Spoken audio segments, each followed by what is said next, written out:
Termasuk kurban ini tadi mencukupi untuk keluarga, termasuk di dalamnya adalah keluarga yang sudah meninggal dunia, itu ikut mendapat pahalanya. Jadi kalau simbah kita dulu hidup satu rumah dengan kita, lalu kita berkurban, maka simbah kita yang sudah meninggal juga ikut mendapat pahalanya.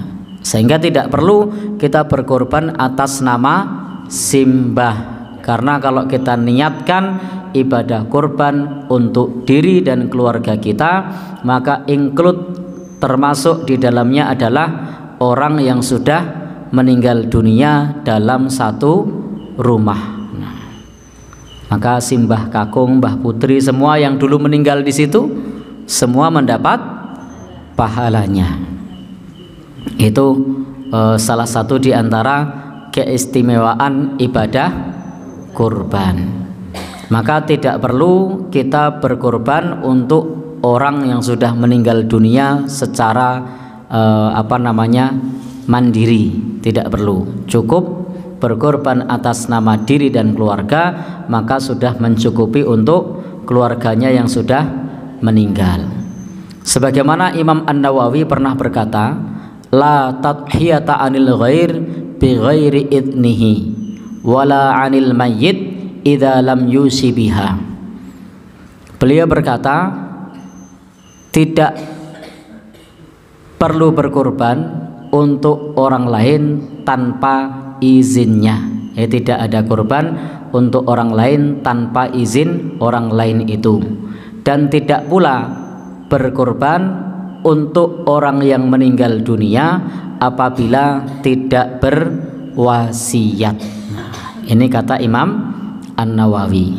Jadi tidak ada korban untuk orang lain tanpa izin dari orang lain itu. Tidak ada pula korban untuk mayit apabila mayit itu dulu tidak berwasiat.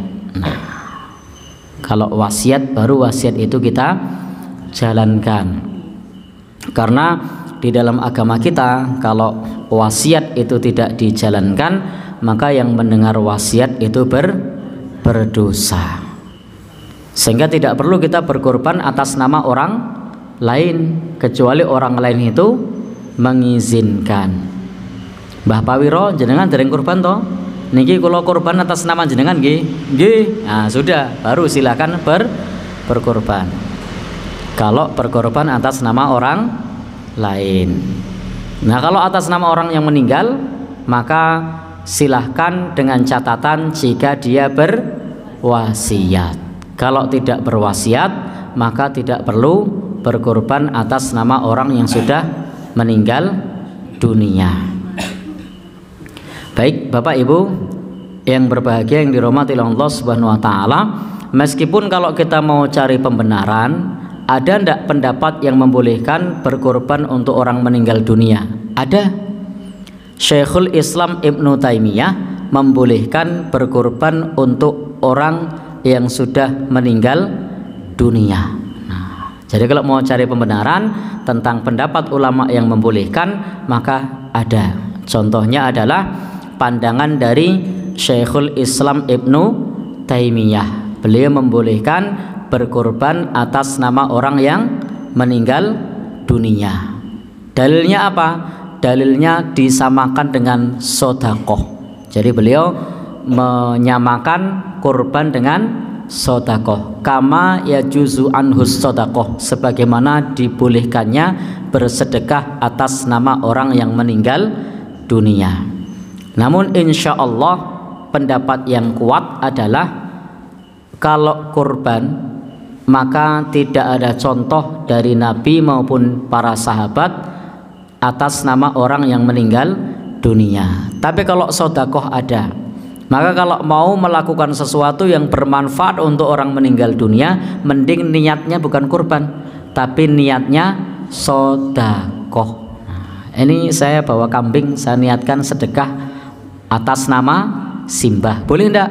Boleh. Tapi kalau saya niatkan atas nama kurban atas nama simbah, maka ini ulama berbeda pendapat. Maka lebih baik khuruj minal khilaf, keluar dari perbedaan pendapat, niatkan saja atas namanya untuk sodakoh kalau memang diniatkan untuk simbah yang sudah meninggal dunia. Kalau pas itu biasanya pas ribu harinan itu biasanya nyembelih ke ngirimi apa tumpaan kanggo simbah. Atas itu gimana kan? Baik, terima kasih. Jadi tadi sudah kita sampaikan bahwa sodakoh itu dituntunkan. Sodakoh itu boleh dikerjakan. Hadisnya banyak. Sedekah atas nama orang yang sudah meninggal dunia itu pahalanya sampai. Dalilnya tidak cuma 1 2, dalilnya banyak. Bahkan meskipun tidak berwasiat. Contohnya dalam hadis, inna ummi iftulitat, ibuku mati mendadak, walam tusi, dan ibuku tidak sempat berwasiat. Afatasoddaqtu anha falaha ajrun, apakah jika aku bersedekah atas namanya ibuku mendapatkan pahala? Maka jawaban Nabi, na'am, ya. Jadi kalau niatnya sedekah itu sampai. Cuma kalau niatnya ngirimi tunggangan, lah ini butuh dalil. Nah, jadi ini butuh dalil. Nah, oh gitu. Nah, tapi Mbah Kaum mriki mboten kok. Oh nggih, niku mboten lho. Mbah Kaum sini suka ngaji, Pak. Oh gitu. Mbah Kaum yang Iya. Baik. Jadi Bapak Ibu yang berbahagia yang dirahmati Allah, karena di surga nanti itu Allah Subhanahu wa taala akan memberikan fasilitas kepada orang yang beriman dengan fasilitas yang mewah yang luar biasa. Walahum mayattaun, bagi mereka apa yang mereka impikan, yang mereka inginkan. Maka tidak mungkin nanti di surga orang naik kambing. Nah, karena di dunia saja kita naik kambing tidak mau. Nah, jangankan yang sudah dewasa, anak SD saja nak mongkono mangkat sekolah numpak wedhus mungkin ra gelem toh. Nah, apalagi nanti kelak di akhirat. Kecuali mungkin maksudnya adalah sanepo. Nah, bisa jadi mungkin maksudnya sanepo. Sanepo itu apa ya? Ya? Nah, hanya sebagai simbol. Nah, bisa jadi maksudnya simbol, nanti maksudnya sedekah bisa jadi. Tetapi kalau maksudnya adalah betul-betul itu adalah sebagai tunggangan, maka itu butuh dalil. Nah, ada yang pernah dengar seperti itu? Oh gitu. Oh gitu. Ya. Oh gitu. Baik. Itu tidak ada tuntunannya. Tidak ada tuntunannya mengirimkan kambing untuk simbah dimaksudkan sebagai tunggangan simbah. Tapi kalau sodakoh atas nama orang yang meninggal dunia, itu sodakoh apa saja boleh. Nah, selama itu bermanfaat untuk umat, monggo. Tetapi kalau tadi ini aku ngirim tunggangan, nah atau misalnya sedekah sekupi begitu ya tidak apa-apa. Nah, boleh, tidak cuma kambing. Baik. Nah Pak Dasimin ngendika pajero ya. Nah, pajero juga boleh. Baik. Pajero mahal nanti Pak. Sik nompo ya beban itu karena pajaknya mahal. Baik. Saya sekalipun kalau ada orang yang ngasih pajero ke saya, nah, terima mentai wae lah. Pajaknya larang perawatannya. Ya malah repot nanti. Itu biaya untuk perawatan itu bisa apa? Gaji ngajar di sekolah habis itu untuk perawatan. Baik, kita lanjutkan. Jadi intinya kalau berwasiat, maka wasiat tersebut wajib untuk dikerjakan. Faman baddalahu ba'dama sami'ahu fa innama ismuhu 'alal ladzina yubaddilunah. Jadi barang siapa yang menggantinya maka dosanya bagi yang mengganti. Jadi kalau sudah dengar dari simbah berwasiat, maka tidak boleh diganti. Simbahnya bilang, sapi ini saya niatkan untuk kurban, ya sudah, berarti ini wasiat. Sesuk iki kurban ya, ternyata simbahnya meninggal, maka tidak boleh kemudian diganti. Simbah wasiatnya sapi diganti cempe, tidak bener.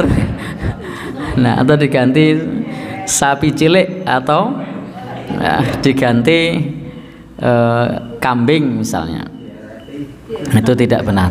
Maka ikuti wasiat yang sudah disampaikan oleh simbahnya tadi, karena sudah berwasiat atas sesuatu ibadah yang dimaksud. Maka sebagai cucunya, sebagai anaknya, ketika mendengar langsung dari simbah, maka diingat-ingat betul dan laksanakan wasiatnya. Karena itu nanti pahalanya juga untuk simbahnya, tidak perlu eman-eman. Monggo. Maaf Ustaz, itu yang tidak boleh diganti itu hewannya atau jenisnya.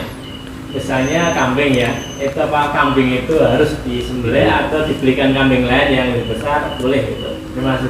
Baik, kalau dibelikan yang lain yang lebih besar boleh. Jadi karena itu berarti diganti dengan yang lebih baik. Ya, jadi kalau diganti dengan yang lebih baik boleh. Yang tidak boleh tadi kalau kemudian diganti dengan yang lebih buruk, yang lebih kecil. Itu artinya jenengan ikut membantu simbah sodakoh. Simbah sodakohnya katakanlah 3 juta, jenengan tambahi 1 juta, boleh ndak? Boleh. Jadi simbah punya uang 3 juta, ini saya niatkan besok untuk kurban, tapi cucunya wah nek 3 juta cilik kurban simbah, tak tambahi 1 juta, berarti cucunya ikut membantu simbahnya. Niatnya untuk simbah, tidak 2. Nah, kurbanku kurban simbah tidak perlu, tetap kurbannya simbah, karena simbah tadi sudah berwasiat.